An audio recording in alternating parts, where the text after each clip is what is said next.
Hello everyone, आप सबका स्वागत है मेरे चैनल पे डियर स्टूडेंट्स। तो यहाँ डियर स्टूडेंट्स यूजीसी नेट दिसंबर 2024 के लिए फर्स्ट पेपर के लिए मैं आपके लिए एक सीरीज लेके आ रहा हूँ जिसमें कि 2018 से लेकर के 2024 में पूछे गए सबसे जो कठिन क्वेश्चंस होंगे उसकी एक सीरीज है। जिसमें आपको करना क्या है कि आप इन प्रश्नों को आप देखेंगे ना, तो ये प्रश्न जो है वो आपके जैसे इसमें अगर देख रहे हैं कि 2018 से पूछे गए प्रश्न है, इसमें 10 मिनट का आपको क्विज मिलेगा। ठीक है? इस 10 मिनट के क्विज के जो आंसर्स हैं, आप नीचे जो कमेंट बॉक्स है उसमें अपने-अपने आंसर्स को आप कमेंट कर दीजिएगा। ठीक है? अगर बाद में आप देख रहे हैं तो कमेंट करिएगा। मैं सूर्यांक सर आपको इसमें एनवायरनमेंट का पार्ट या जितने भी आपके फर्स्ट पेपर से रिलेटेड 10 यूनिट है, 10 मिनट से क्वेश्चन मैं आपको देता रहूँगा और उसका एक्सप्लेनेशन फिर बाद में आपको इसी जो नेक्स्ट वीडियो होगा उसमें मैं आपको इसका एक्सप्लेनेशन दे दूँगा, आंसर दे दूँगा। तो आप लोग प्लीज़ अपने क्वेश्चन के आंसर इसमें डालते रहिए। ठीक है? तो इसमें अगर आप देखोगे तो ये पार्ट 1 है मेरा। इसमें पार्ट 1 में है, पार्ट 1 में आपको केवल क्वेश्चंस होंगे और आपके आंसर के मैं इंतज़ार करूँगा कि आप अपने आंसर्स मुझे दीजिए, ठीक है? तो चलिए क्वेश्चन से देखते हैं हम लोग जल्दी-जल्दी क्या है क्वेश्चन देखिए। फर्स्ट क्वेश्चन आपकी स्क्रीन पे है, 2020 का क्वेश्चन ये मैंने उठाया है। ये एनवायरनमेंट का पार्ट है तो यहाँ से क्वेश्चन है। पहला क्वेश्चन है आपके लिए कि भारत के अगर हम बात करें भारत के पास विशाल थोरियम भंडार है जो कि आणविक ऊर्जा सक्षम स्रोत है। थोरियम भंडारण मुख्यतः कहाँ पाया जाता है? छोटा नागपुर पठार के चट्टान में या सुंदरवन डेल्टा के कीचड़ में या केरल समुद्र के तटीय बालू में या थार के मरुस्थल के बालू में। ठीक है, आप इसका आंसर मुझे कमेंट बॉक्स में कमेंट करिएगा। नेक्स्ट क्वेश्चन है, यहाँ पे अगर नेक्स्ट क्वेश्चन हम देखें तो है कि भाई निम्नलिखित में से सतत विकास लक्ष्यों के अनुरूप विशिष्ट लक्ष्यों की हमें क्या करना है, पहचान करनी है। इसमें उत्तरदायी खपत को बताना है कि भू जीवन है या मातृत्व स्वास्थ्य में सुधार करना है, पर्यावरणीय व्यवहार्यता सुनिश्चित करना है या समानता या नीचे दिए गए विकल्पों में से इसमें से कौन सा आंसर होगा। प्लीज आप इसे चूज करके जरूर से मुझे आंसर करने की कोशिश करिएगा। ठीक है, आइए नेक्स्ट क्वेश्चन पे चलते हैं। नेक्स्ट क्वेश्चन की अगर हम बात करें डी स्टूडेंट्स, नीचे दो कथन दिया गया है, एक को अभिकथन और दूसरे को उसका कारण बताया गया है। मानव स्वास्थ्य के लिए पेट्रोल वाहन की तुलना में डीजल वाहन को ये जो पहला ये आप देख रहे हो अससेंस की अगर हम बात करें और दूसरा उसके कारण की बात करें तो मानव स्वास्थ्य के लिए पेट्रोल वाहनों की तुलना में डीजल वाहनों के उत्सर्जन अधिक हानिकारक हैं, जबकि डीजल वाहनों से होने वाले जो हाइड्रोकार्बन मोनोऑक्साइड है का उत्सर्जन अंतर्भूत रूप से काफी कम होता है। इसमें से बताना है कौन सा आंसर होगा। ठीक है, फोर्थ नंबर की अगर हम बात करें यहाँ से, फोर्थ नंबर है, नीचे दो कथन दिया गया है, एक को अभिकथन और दूसरे को उसका कारण बताया गया है। कथन ये है कि अभिकथन है सौर तालाब ताप के रूप में सौर ऊर्जा का भंडारण करते हैं। और अगर यहाँ से देखें तो इसका कारण क्या है कि सौर तालाब निश्चित प्रवणता वाले जल मौजूद होते हैं। इसमें बताना है कौन सा होगा।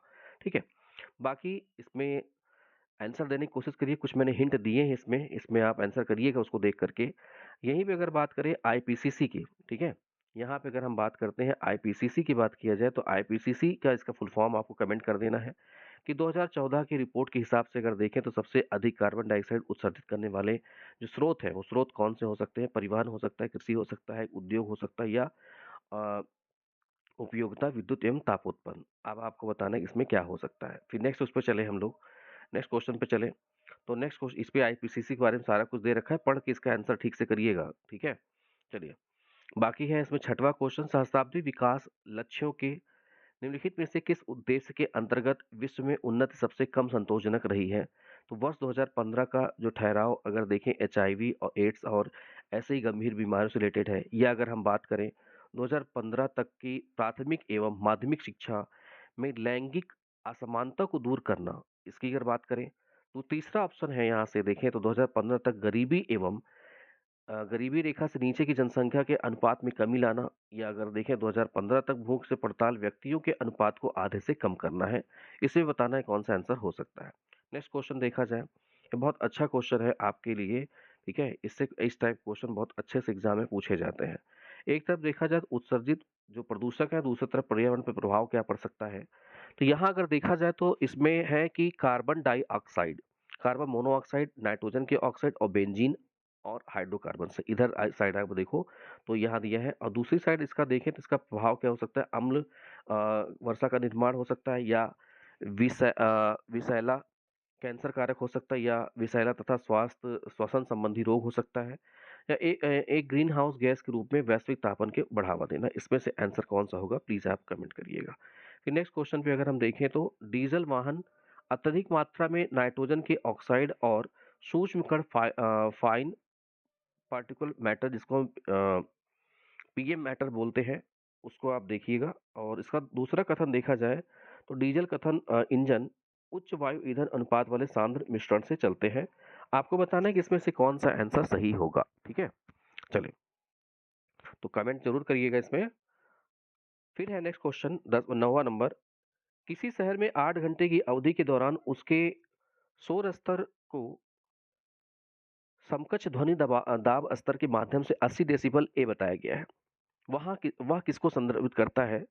माप में प्रयुक्त होने वाले एक प्रकार के प्रवर्धन को, माप में प्रयुक्त होने वाले एक प्रकार के माइक्रोफोन को, दिन की अवधि की माप, या माप में प्रयुक्त होने वाले एक प्रकार के भार को। ठीक है, बताना है आपको इसको। नेक्स्ट क्वेश्चन पे अगर हम आए, नेक्स्ट क्वेश्चन भी आपके लिए अच्छा क्वेश्चन है, क्योंकि यहाँ से भी क्वेश्चन, इस टाइप के क्वेश्चन भी आपके एग्जाम में बनते हैं। कह रहा है कि जो सतत विकास लक्ष्य है आपका, उस विकास लक्ष्यों में से इसमें सह लक्ष्य कौन से हो सकते हैं? इंटरनेशनल सोलर अलायंस हो सकता है, मॉन्टे प्रोटोकॉल हो सकता है, पेरिस समझौता हो सकता है, जैविक विविधता अभिसमय हो सकता है, या राष्ट्रीय जलवायु परिवर्तन संबंधी अभिसमय हो सकता है। इसमें बताना है कौन सा आंसर होगा। तो ये 10वां नंबर है। 11 नंबर की बात किया जाए तो ये है कि निम्नलिखित में अगर बात किया जाए तो यहाँ से निम्नलिखित कथनों में इसको उनके दहन पर प्रति इकाई ऊर्जा प्राप्त करने उत्सर्जित होने वाले कार्बन डाइऑक्साइड के संदर्भ में आरोही क्रम में हमको बताना है। याद करिए, सॉरी, अवरोही क्रम में।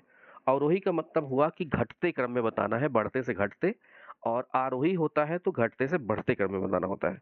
तो ये है प्राकृतिक गैस, एथेनॉल, गैसोनॉल, और एथेनॉल रहित है, कोयला है, और ये प्रोपेन है। इसका आंसर आप करिएगा। फिर नेक्स्ट क्वेश्चन पे अगर हम आए, नेक्स्ट क्वेश्चन है आपके लिए 12वां क्वेश्चन। 12वां क्वेश्चन क्या है जी? पाइलोक्लोरेटेड बायोफेनॉल, जिसको हम पीसीबीज द्वारा जलीय पर्यावरण प्रदूषण निम्नलिखित में किनके द्वारा घटित हो सकता है? सीवेज बहिस्त्राव से, विषाक्त कचरा से, परिवहन क्षेत्र से, अपशिष्ट भस्मक से, या ताप विद्युत संयंत्र से। इसका आंसर करिएगा आप लोग। फिर यहाँ पे अगर देखें नेक्स्ट, इसमें सहस्त्राब्दी विकास लक्ष्यों के लक्ष्य 2 के अंतर्गत संयुक्त राष्ट्र के सदस्य देशों को वर्ष 2015 तक हर जगह बच्चों को बालक और बालिकाओं द्वारा निम्नलिखित में से कौन सा पाठ्यक्रम पूरा किया जाना सुनिश्चित करता है?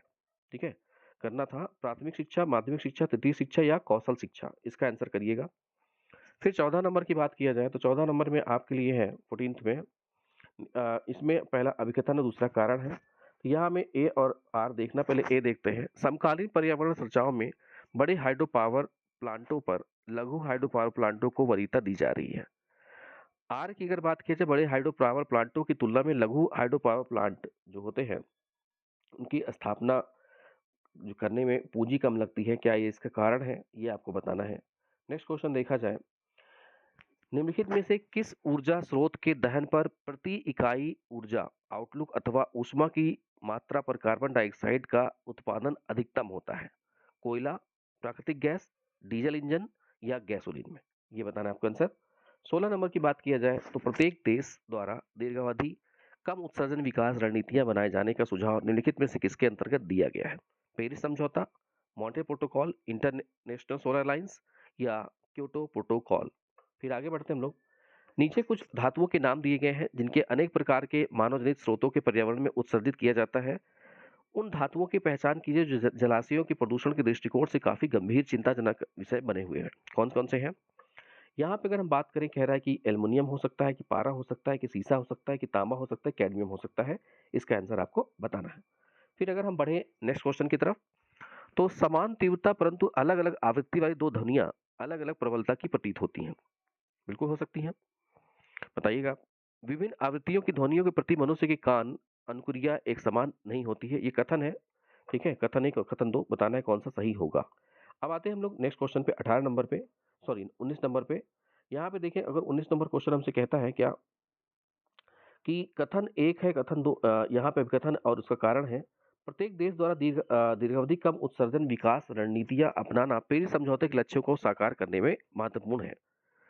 क्यों महत्वपूर्ण है भाई? प्रत्येक देश द्वारा घोषित राष्ट्रीय रूप से निर्धारित योगदान, जिसको हम एनडीसी कहते हैं, वैश्विक तापमान में वृद्धि को पूर्व औद्योगिकरण से 2 डिग्री सेल्सियस अधिक तक सीमित रखने में के लिए पर्याप्त नहीं है।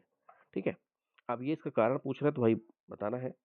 नेक्स्ट क्वेश्चन देखा जाए तो लास्ट क्वेश्चन है ये। नीचे जो कथन दिया गया है, एक अभिकथन ए है, दूसरा उसका कारण है। इसका अभिकथन अगर हम देखें पहले, तो क्या है यहाँ से, ओजोन परत के संरक्षण के लिए हाइड्रोक्लोरोफ्लोरोकार्बन, जिसको हम एचएफसीज कहते हैं, इसको हटाना आवश्यक है। कारण इसका क्या है कि भाई एचएफसी में ग्लोबल वार्मिंग की उच्च संभावना होती है और इसके उपयुक्त कथनों के आलोक में निम्नलिखित में से कौन सा विकल्प सही होगा। ठीक है, तो ये रहे क्वेश्चन और मैं आशा करता हूँ कि आप इसके आंसर मुझे कमेंट बॉक्स में जरूर कमेंट करेंगे। आप अपना परफॉर्मेंस आप चेक करिएगा।